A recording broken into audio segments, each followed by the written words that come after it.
అంటే ఇప్పుడు మీరు డాక్టర్స్, ఇండస్ట్రీ డిఫరెంట్, ఈ వరల్డ్ డిఫరెంట్. అంటే పూర్తిగా దీంట్లో ఏమైనా వద్దామని ఆలోచనలు ఏమైనా ఉన్నాయా మీకు? లేకపోతే అది ఇది రెండు మాకు as రెండు far as కష్టం అవుతాయి possible. కదా, కష్టం అవుతాయి కదా. అది డిఫరెంట్, ఇది ఒక డిఫరెంట్ వరల్డ్. అందుకని మేము నాన్న యాక్చువల్లీ ఒకటి చెప్తారు, భలే అంటారు. అంటే మాకు కూడా చాలా స్ట్రెస్ అవుతూ ఉంటాం ఒక్కోసారి.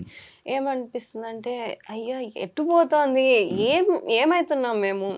చిన్నప్పుడైతే సరే మేము మేనేజ్ నేను చేయొచ్చు. చిన్నప్పుడు అనుకున్నాము ఆ.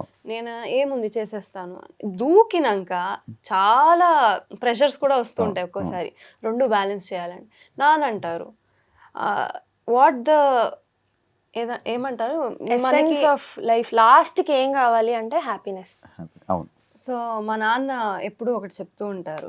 ఏంటి అంటే what our eyes haven't seen before our brain can't recognise it అని అంటారు.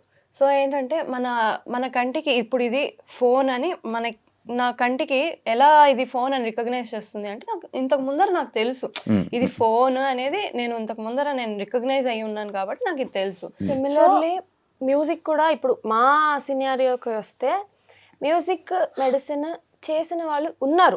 లైక్ శ్రీపాద పినాకపాణి గారు, ఎల్ సుబ్రహ్మణ్యం గారు, ఇలా వైలినిస్ట్ వీళ్ళందరూ చేస్తున్నారు.